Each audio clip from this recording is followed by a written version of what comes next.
Hello students, in this particular video I will be focusing on business and what makes business different from other activities. जब हम business की बात करते हैं in simple terms it means a state of being busy. अगर कोई busy है, कोई कुछ भी कर रहा है तो उसको हम कह सकते हैं business. But ये एक proper concept नहीं है. क्यों? Because it covers all the human activity. अगर कोई कोई भी काम कर रहा है, वो इंसान कुछ भी कर रहा है, तो हम ये नहीं कह सकते हैं कि वो बिजनेस कर रहा है. तो it is not a proper concept of business.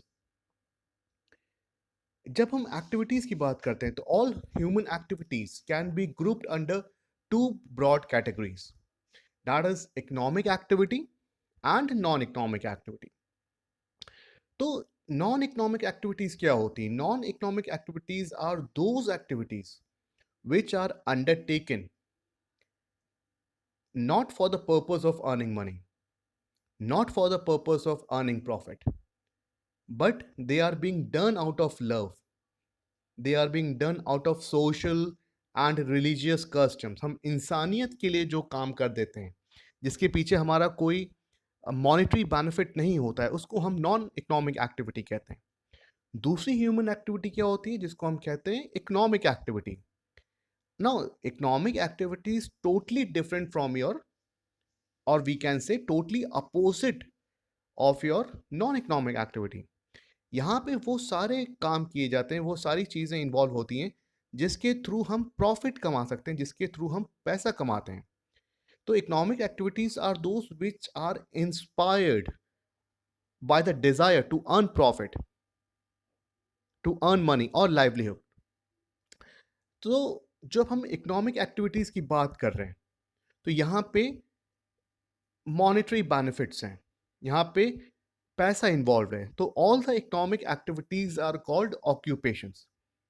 जब हम इकोनॉमिक एक्टिविटीज की बात कर रहे हैं हम उनको ऑक्यूपेशंस कह सकते हैं. तो all human occupations can be classified under three categories. अब पहली कैटेगरी क्या होती है? पहली कैटेगरी होती है profession. Now what is profession?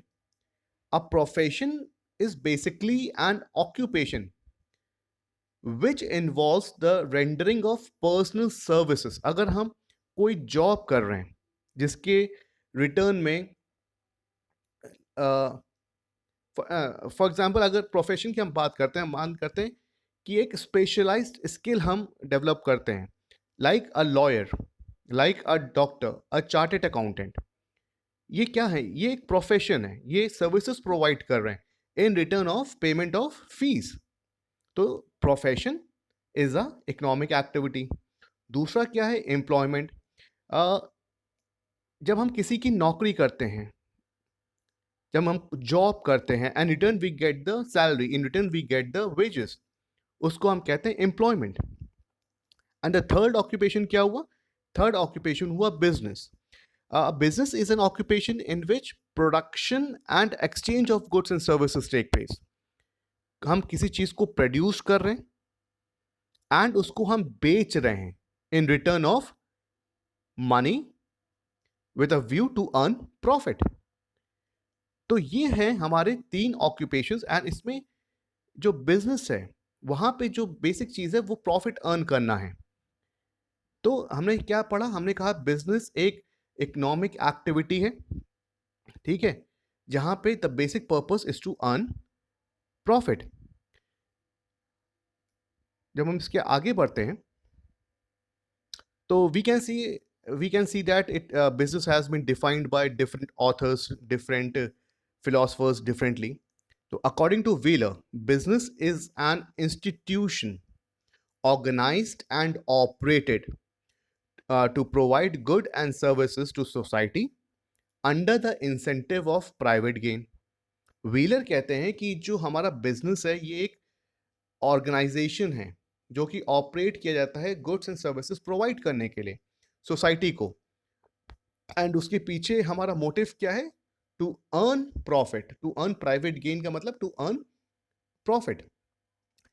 हैने कहते हैं कि बिजनेस में be defined as a human activity directed towards producing or acquiring wealth through buying and selling of goods, again ये भी एक डेफिनेशन है जिसको डिफाइन कर रहा है कि हम बिजनेस के थ्रू अपनी जो वेल्थ है उसको ज़्यादा से ज़्यादा बढ़ाने की कोशिश करते हैं by producing the things and by selling the things. So different authors have defined the meaning of business differently, but they have one common thing, that there is a production of goods and there is a exchange of goods in terms of for the profit. So this is a basic definition of your business. Moving forward, now हम बात करते हैं इसके characteristics की। जब हम characteristics की बात करते हैं हम कह सकते हैं कि ये इसके नेचर भी होते हैं। तो सबसे पहला कैरेक्टरिस्टिक्स है dealing in goods and services. जो बिजनेस है it constantly and continuously engage in the production and distribution of goods and services. अगर किसी चीज को बिजनेस कहना है तो वो तभी बिजनेस कहलाएगा जब वहां पे या किसी चीज का प्रोडक्शन हो रहा है या फिर किसी चीज को हम डिस्ट्रीब्यूट कर रहे हैं या उसको एक्सचेंज कर रहे हैं दूसरे लोगों पे, दूसरे लोगों के साथ, and in return we are getting something. तो अ पर्टिकुलर एक्टिविटी जिसको हम बिजनेस कहते हैं is continuously engage in the production and distribution of goods and services. जो गुड्स हैं ये कंजम्पशन रिलेटेड गुड्स हो सकते हैं या प्रोडक्शन रिलेटेड गुड्स हो सकते हैं। जो गुड्स कंज्यूमर डायरेक्टली खरीद रहा है अपने कंजम्पशन के लिए उनको हम कहते हैं consumer goods, like your rice, vegetables, your shoes, anything which a consumer buys for final consumption. While producer goods क्या होते हैं? जो प्रोड्यूसर्स खरीदते हैं एंड उनको फैब्रिकेट करते हैं या उनके थ्रू एक नया प्रोडक्ट बना के मार्केट में बेचते हैं, लाइक योर मशीनरी खरीदी गई एंड उस मशीनरी की हेल्प से एक नया प्रोडक्ट बनाया गया। तो मशीनरी क्या हुई? प्रोड्यूसर गुड्स हुई। आपके रॉ मटेरियल्स खरीदे गए, उनको फैब्रिकेट किया गया, उनको प्रोसेस किया गया, उनको आगे सेल आउट किया गया। तो जहां पे भी प्रोडक्शन हो रहा है, जब जैसे कि हमने इंडस्ट्रियल गुड्स की बात करी, यहाँ पे प्रोडक्शन हो रहा है, and distribution of goods and services, ठीक है, जहां पे भी प्रोडक्शन है, distribution of goods and services है, वो आपका बिजनेस कहलाएगा। तो dealing in goods and services is the first basic characteristics of any activity to be called a business. दूसरी एक्टिविटी है एक्सचेंज, सेल और ट्रांसफर। जितनी भी बिजनेस एक्टिविटीज होती हैं उनमें एक चीज कॉमन होती है, they all are engaged in selling and exchange of goods or services. For what? For a particular value, for a price. ठीक है, अगर हम कोई सामान बना रहे हैं या उसको हम बेच नहीं रहे हैं, ठीक है, तो वो बिजनेस नहीं कहलाएगा। अब business to be called a business, वहां पे प्रोडक्शन होगा एंड वहां पे एक्सचेंज ऑफ हैंड्स होंगे, एक हाथ से सामान दूसरे हाथ में जाएगा, मतलब एक इंसान के हाथ से दूसरे इंसान के पास जाएगा और जो जिसके पास जा रहा है वो रिटर्न में उसको कुछ देगा and that return should be in terms of monetary. तो there should be exchange of goods and services, तभी हम उसको बिजनेस कह सकते हैं। तीसरा पॉइंट है रेगुलरिटी और कंटिन्यूटी ऑफ डीलिंग्स। जो बिजनेस है उसको बिजनेस कहने के लिए वो जो एक्टिविटीज हो रही हैं वो कंटिन्यूअस फेज में होनी चाहिए। ऐसा नहीं है कि आज मेरे पास कोई सामान है, for example I have a pen and I have sold it to some other person for ₹10 and मुझे ₹2 का प्रॉफिट हो गया, तो उसको मैं बिजनेस नहीं कह सकता क्योंकि मेरे पास ना ही स्टॉक है और ना ही मैं कंटिन्यूअस फेज में उसको बेचूंगा। मेरे पास था, मुझे इस्तेमाल करने की ज़रूरत नहीं थी, मैं उसको इस्तेमाल नहीं कर पा रहा था, तो मैंने उसको बेच दिया, वो काम वहीं पर ख़त्म हो गया, वो एक्टिविटी वहीं पर स्टॉप हो गई, तो ये बिजनेस नहीं है। Any activity which is being done for once is not called a business. किसी भी एक्टिविटी को बिजनेस कहने के लिए वो एक्टिविटी बार बार होनी चाहिए। तो बिजनेस करने के लिए हमें क्या करना चाहिए? सीरीज ऑफ ट्रांजैक्शंस होते हैं, हमें स्टॉक करना पड़ता है सामान, हमें चीज़ों की मार्केटिंग करेंगे तो और से ज़्यादा लोग आएंगे। तो रेगुलर बेसिस पे ट्रांजैक्शंस हो एंड जिस चीज़ का हम ट्रांजैक्शन कर रहे हैं, जिस चीज़ को हम बेच रहे हैं उसका स्टॉक भी हमारे पास हो, तभी वो बिजनेस कहलाएगा। नेक्स्ट पॉइंट है हमारा profit motive. Profit motive is a striking feature of business which separate it from other activities. अगर हम कोई एक्टिविटी कर रहे हैं उसके पीछे अगर हमारा प्रॉफिट मोटिव नहीं है तो वो हमारा नॉन इकोनॉमिक एक्टिविटी आ जाएगा, एंड नॉन इकोनॉमिक एक्टिविटी हमारा बिजनेस नहीं कहलाता है। जो बिजनेस है which is being basically done to earn और टू मेक प्रॉफिट, प्रॉफिट कमाने के लिए ही बिजनेस किया जाएगा, that is the basic characteristics of a business. Last characteristics है इसका अनसर्टेनिटी ऑफ रिस्क। अब ऐसा कोई बिजनेस नहीं होता जिसमें रिस्क ना हो। जो एलिमेंट है रिस्क का is found in almost all economic activities, चाहे वो छोटा रिस्क हो चाहे वो बड़ा रिस्क हो। जो प्रॉफिट है, जो लॉस है, वो डिपेंड करता है on the variety of factors over which a business enterprise has practically no control. For example, कोई टेक्नोलॉजी चेंज हो गई, हम एक पर्टिकुलर टेक्नोलॉजी में काम कर रहे हैं एंड टेक्नोलॉजी चेंज हो गई, तो there is a element of risk. Competition बहुत ज़्यादा है, there is a element of risk. हमारे एंटरप्राइज में, हमारे गोडाउंस में, हमारे बिजनेस में आग लग गई, नेचुरल कैलामिटी आ गई, तो there is always a risk involve in doing a business. तो जब भी आप बिजनेस करते हो तो there is an uncertainty, because जो बिजनेस है वो फ्यूचर के लिए किया जाता है, आप फ्यूचर सर्कमस्टांसिस को देखते हुए अपना बिजनेस करते हो, and future is very uncertain, you don't know कि आगे क्या होने वाला है, क्या होगा। तो uncertainty and risk both are involved in a particular business. So these are the characteristics, or you can say the nature of your business. आगे बढ़ते हैं हम ऑब्जेक्टिव पे।